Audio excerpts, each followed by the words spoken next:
christiangeekcentral.com. Hold still! You lied to me! In my face! In the face! Put it in the peanut butter. In my face! I thought you said this guy was a Christian. What is this? Liberate tu me. Hey, Peter Franson here from christiangeekcentral.com and Spirit Blade Productions.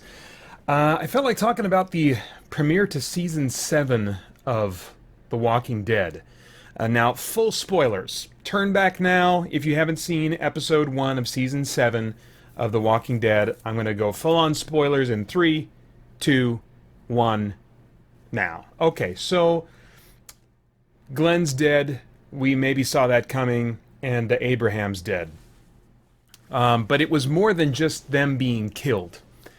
I came away from this episode thinking to myself, do I want to watch this show next week? Not because it's like, oh, this is like a bad show, or I don't like the direction of the story, and it had a surprisingly heavy emotional impact on me, and I say that because Glenn has never been a character that has really kind of clicked with me, and really like he's not been defined enough for me or something. I don't know. There's several other people I've talked to that would be like, "Are you crazy? Are you nuts?" I can't explain it. All I can tell you is that I've just never felt he was a very interesting character. But in his dying moments, he was more compelling to me than he's ever been. To see him in such a weakened, broken state and struggling to speak to his wife. That's something that, I've been married for coming up on 15 years this January. And so that really connected with me. And it was a horrifying thought to think of myself or my wife in a similar situation. And so that was really tough. That was really tough to watch. And, there was a time or two where I was like, Peter, you just got to disconnect yourself just for your own kind of emotional health. You've got to disconnect yourself from this. Think about the fact that these are actors, these are visual effects, this is makeup and all. You need to detach yourself from this. But then I pulled back from that thought and I was like, no, experience this. You'll recover. You'll come out of this and you'll go to truth if you need to kind of like get your mind in a healthier place, and you'll be fine. But for now, just engage with this. And so I did as much as I could. And then we saw, before that we'd seen Abraham die, and that was already kind of disappointing. And that was when I was still just disappointed. I was like, oh crap, they're killing, and I couldn't remember any of his names. I'm terrible with names. But it was like, oh crap, they're killing Abraham, And yeah, he wasn't like this really rich character, but they were doing things and adding layers to his backstory last season. And I've always just kind of liked him, in the same way that I like, who's the guy that he's been protecting this whole time? I can't even remember. Eugene, who's maybe not even really a doctor, I don't think. He's smart, yeah, but he's not a doctor. So I like him as a character, and I was like, crap, I was really hoping for Glenn. If you gotta eliminate somebody, eliminate Glenn. And actually, as they went through the faces again this time, I was like, oh man, there's a bunch of these characters I could see go over Abraham. So that was a bummer, but I wasn't really moved until he started beating on Glenn. Then after Glenn was killed, Rick was forced to cut off his son's arm, or risk everyone else being killed. And that was such a horrific moment to see him being forced to do that. And I thought, he's going to go through with it. And he did attempt to go through with it. He was stopped at the last moment because Negan realized that Rick was broken at this point and could now be controlled. One of the things that makes this show difficult for me to watch is that there are so few people with an eternal perspective. And when a character comes in that does have an eternal perspective, they are not long for this world. Or they are sometimes seen as impotent or just kind of useless in this world. They are lessened in some way. They'll sometimes, I think, have some moments of lip service to these types of characters, that have an eternal perspective. And what I mean by that is someone that sees life as just this momentary thing that is extremely small compared to eternity, which comes after this life. The highest value in this show seems to be survival. Now, they'll kind of say, you know, oh, is it really... Every once in a while, they'll kind of imply the idea of, you know, what becomes of us morally, what becomes of us as human beings if we just do everything that it takes to survive. And so I think the show wrestles with that, but I also think that it errs philosophically on the side of survival is more important than anything else. Anything it takes to survive. You know, the question that I asked myself when Rick was faced with the proposition of cutting his son's arm off, I tried to go as much as I could in that moment to think about what would I do with my oldest son, Asher. Would I cut off his arm? And of course, none of us can know those kinds of things until we're actually in that situation, what we will do. I guess so I'm trying to figure out what would be the right thing to do, what would be the wise thing to do, you know? And I'm thinking, Rick, what they've set up in the plot here is that Rick can accept with certainty that everyone, presumably himself included, maybe not himself, everyone will be killed instantly, they have guns to the backs of their heads, if he does not cut off his son's hand. And in my situation, I think, you know, I am trusting in Jesus for eternity. My son is trusting in Jesus for eternity. Let's just all go right now. Because I will be responsible for my choice to cut off my son's arm and to harm him in that way. I will be responsible for that. I will not be responsible for what Negan does to all these other people. And given the situation, he had guns to their back. They were all going to go painlessly. And whether or not, you know, what their destinations are after this life, those characters, you know, if I were in that situation, I don't know. But I know that God gives us all absolutely fair opportunities to trust Him with eternity. And staying under the control of Negan, to me in that moment, looked like he is choosing between dying and serving an evil person and an evil person's agenda. That's what it looked like to me. And he chose to go with whatever it would take to live. Now again, there's all kinds of moral complexity here. There's all kinds of missing information that we don't have in order to figure out what the best choice is. And my moral compass, your moral compass, we are all flawed in our ability to really discern with perfection what is right and what is wrong in all the complexities of life. So I can't tell you definitively, you know, it was wrong for Rick to do that. But I do feel, and you can tell me what your impression is on this, I do feel that in terms of the way the scene was written and the way it was carried out, this was just by maybe a hair of a percentage what the author would see as this was the right thing for Rick to do under the circumstances. You know, it was a horrible position that he was placed in, but he did the right thing. There, his son was even saying, go ahead, just do it, Dad, you know. So I do think that even though it keeps all the complexity layered in, the show errs on the side of do whatever it takes to survive, and that is the moral better. Not necessarily the moral good, but the moral better.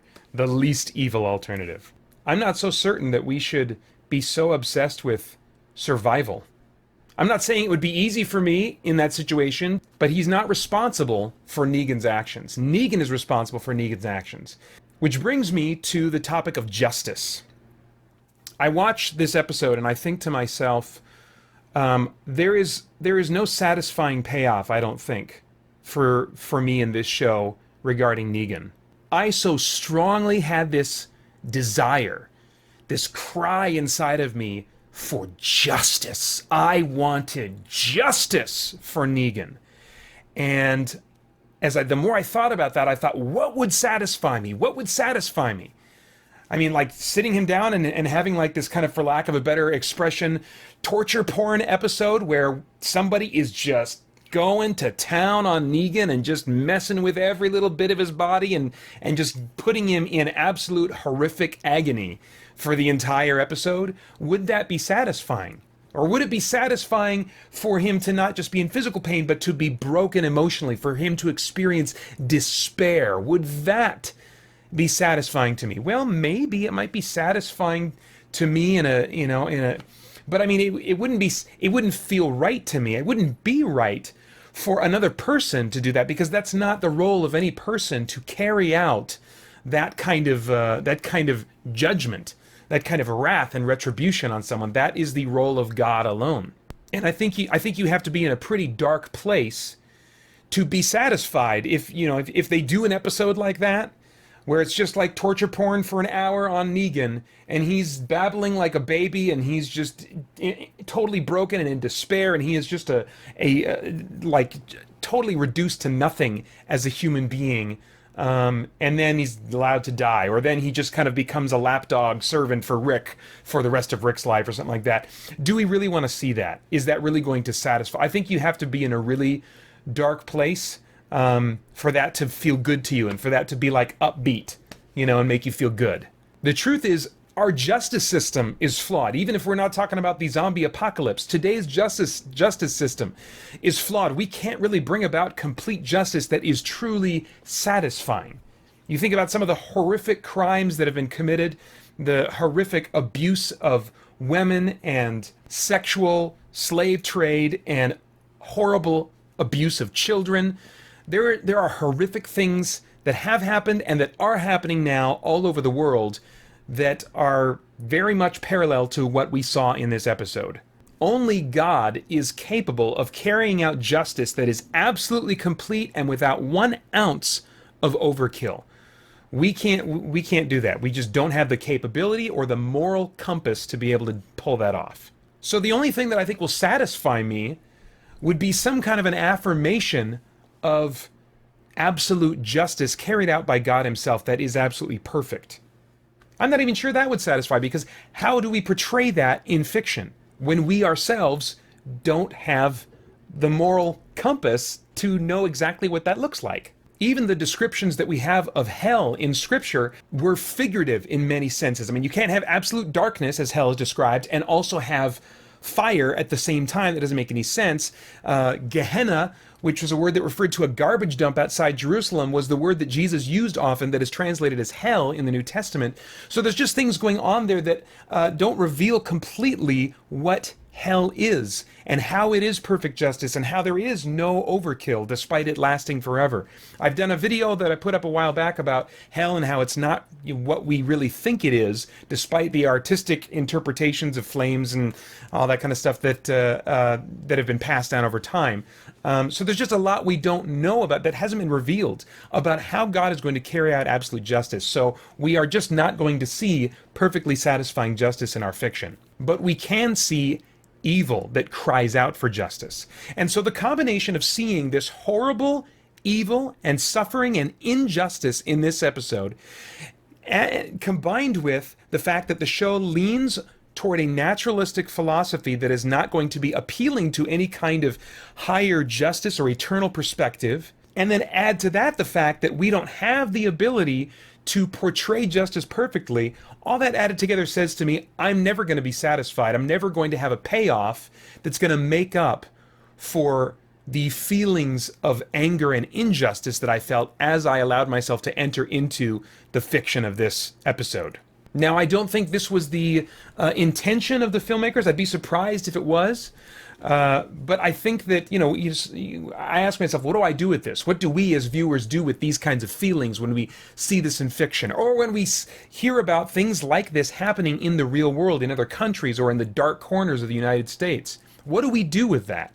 I think it's good to let that feeling bother us of injustice. I think we need to ask ourselves, where is the justice? Justice is horribly undervalued, especially when it comes to our exploration of who God is and who we are in relationship to Him. Because if the more we pursue justice, the more we want justice and think about it, the more we're going to realize, crap, I am deserving of justice. Now, what am I going to do about that? And so we'd rather put that away and just say, you know what, we're all basically good, we're all okay, we're all going to be fine, and, it'll all work out somehow magically in eternity, we'll become good people.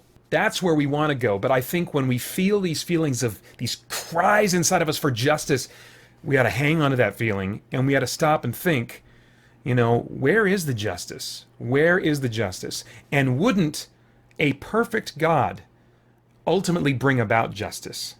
Do I have a view of God that upholds justice?